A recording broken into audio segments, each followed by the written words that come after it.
This is Shadow of the Ninja Reborn, a beautiful hard-as-nails action game from developer Tengo Project.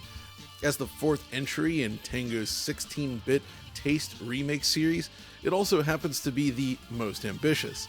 You see, prior releases from Tengo, such as Pocky and Rocky Reshrined and The Ninja Warriors Once Again, were based on games that already existed in 16-bit form on the Super NES, making the transition easier.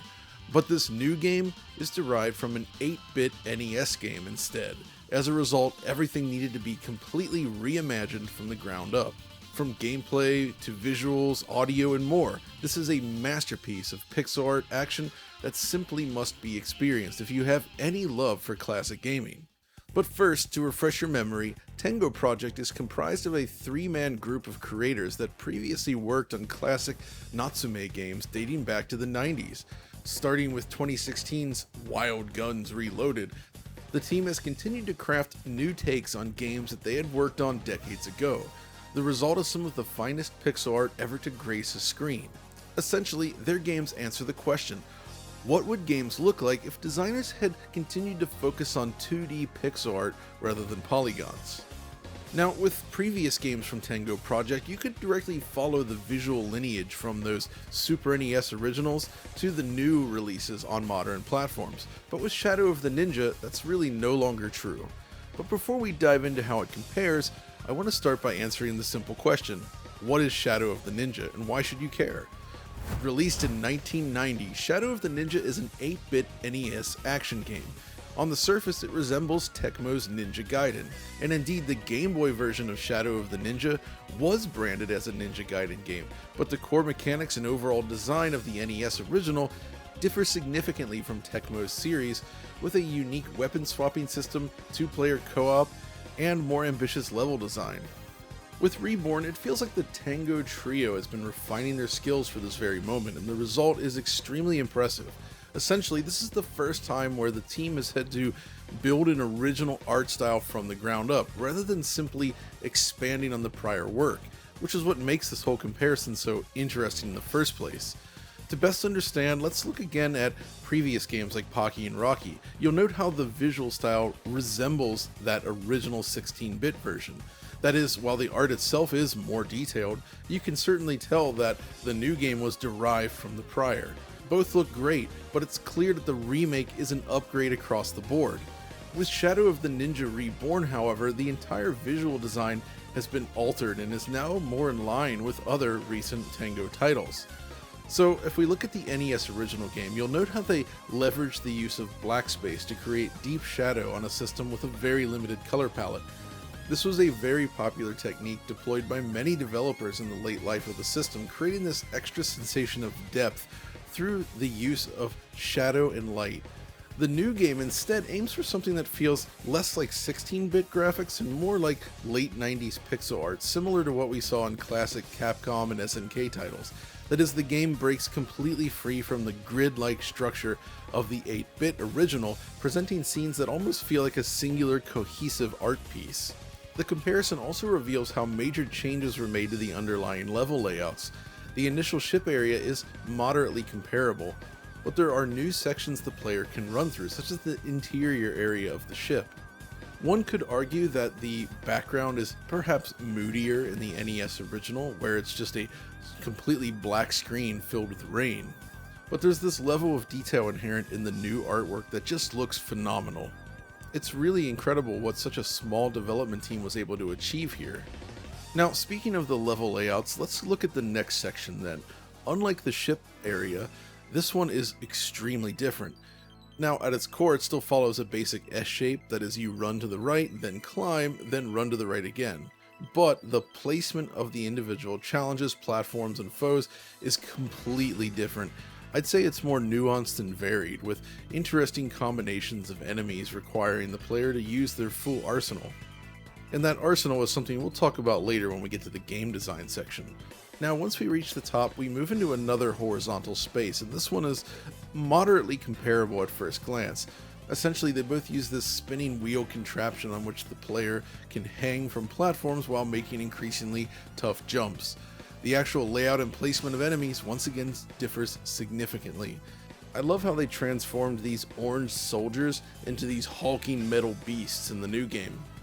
So just looking at the very first level then, I would say that it feels more inspired by the original Shadow of the Ninja as opposed to just remaking that level. This also applies to boss battles, which have been extended and feature additional phases. The first boss, for instance, has very few attacks in the original game and can be dealt with quickly. The remake, however, not only increases the size of the boss and adds items to the arena, but also expands the overall arsenal and number of attacks. Stage 2 kicks things up a notch. The initial segment closely follows the original design. And like the original, an entirely new set of enemies is introduced, immediately requiring new strategies from the player. This initial section then leads to a showdown with this metallic worm, before eventually reaching a vertical shaft. And this is one area where I have a minor complaint. Essentially, there are a few new moves in this game, right? There's a jump extension which requires you to jump, then press and hold jump and down while in midair to glide across. Or so I thought. You see, on my first playthrough, I managed to jump it without using the jump extension. But after dying and replaying this section, I was not able to clear it again, wondering what the heck I'm doing wrong.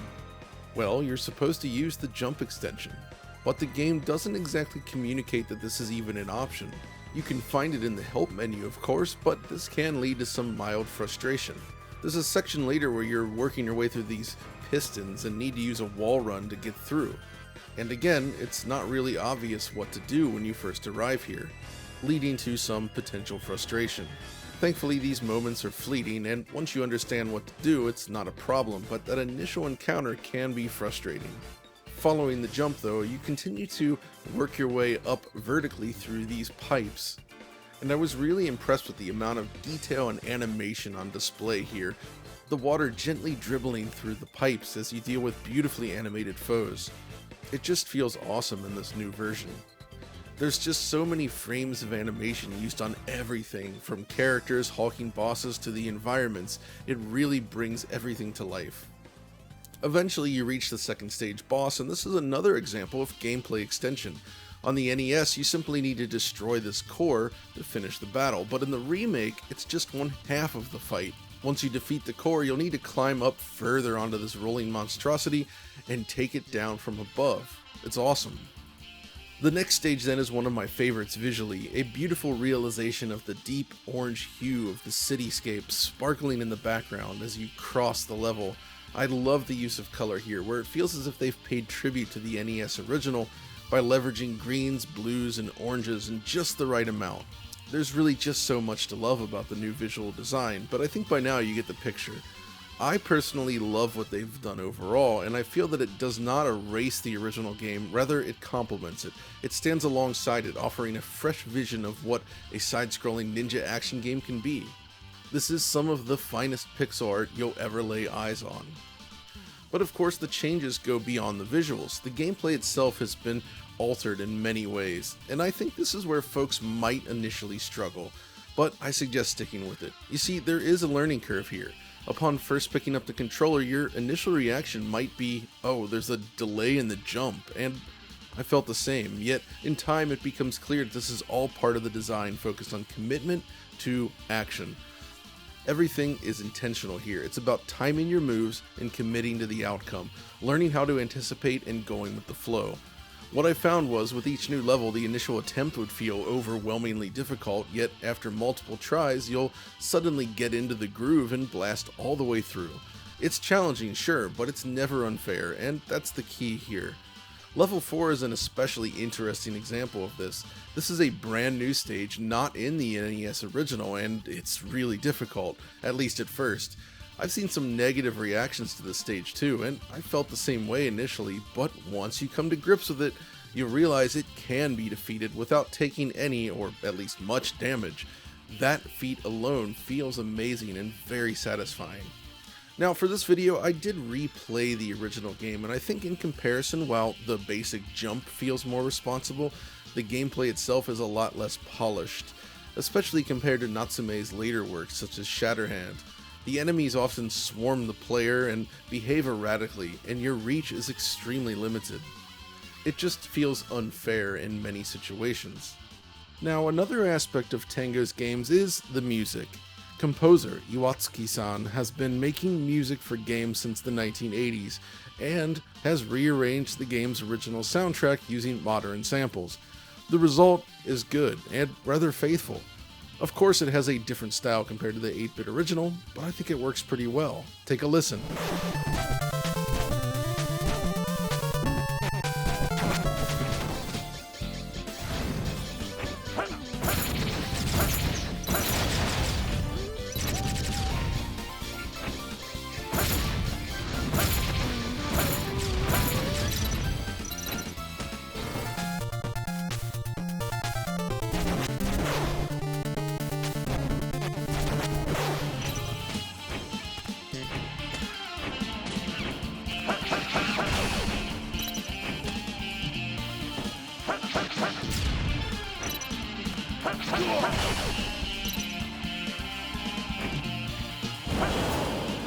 Okay, but what about the different versions of the game? After all, it is available on Switch, Xbox consoles, PlayStation consoles, and the PC. Well, the good news is that unlike Pocky and Rocky, which did have a couple minor spots of slowdown on Switch, Shadow of the Ninja is basically flawless across every platform. I did not encounter even a single hiccup or issue throughout. The frame rate readout was perfect.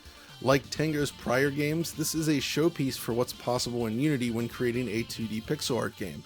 It genuinely feels authentic in a way that isn't often true with Unity-built pixel art titles, and that makes all the difference. Everything adheres to the correct size pixel grid, and it all moves and acts as you would expect from a 90s era 2D game. Let's quickly shift over to gameplay then, as I have a few nitpicks and compliments here. So, in the original 8-bit title, there were only a small number of weapons and moves. Those weapons would change based on power-ups, and you could basically just jump and run. With the remake, however, you always have access to your sword and the chain weapon, but you can also collect and use many different sub-weapons. This is a nifty idea that can create additional moments of strategy. But there's one problem: the inventory menu. You need to hold the R1 button while cycling left and right with the D-pad. By itself, it's not too bad, but they bury the healing items within this menu, making it difficult to access them mid-game. However, I thought about this, and maybe it's actually intentional as it ties into this idea of a ninja planning ahead, but still, it can be frustrating. Your characters can also do more than just running and jumping. As I mentioned earlier, there's the extended jump, there's wall running, but there's also dashing, which is mapped to the L1 button. At first these seemed somewhat useless, but as I grew accustomed to the game, I found ways to work them into my play. And that ultimately led me down this path of really appreciating what it has to offer. This is a game that you cannot rush through. Shadow of the Ninja Reborn will punish you for sloppy play, which is how I feel games like this should be. Before we wrap up though, I do want to mention one other thing that's a little annoying, and it's the save system. Essentially, the way this game works is that in order to continue from a save, if you want to say quit out, you have to die and then choose to leave the game from the continue menu. If you simply pause and choose exit back to the main menu, however, it will not save your progress at all. I have no idea what they were thinking with this. But still, overall, what can I say? I loved Shadow of the Ninja Reborn. It is another triumph for Tengo Project. As with their prior games, it is challenging with a steep learning curve, but I think it's worth adjusting to it, as what's here is a blast to play and master. This game feels completely authentic to 90s style pixel art action. So if you love that kind of thing, then you better pick this one up right now. But that's going to do it for this video, so thanks for watching, and we'll see you next time.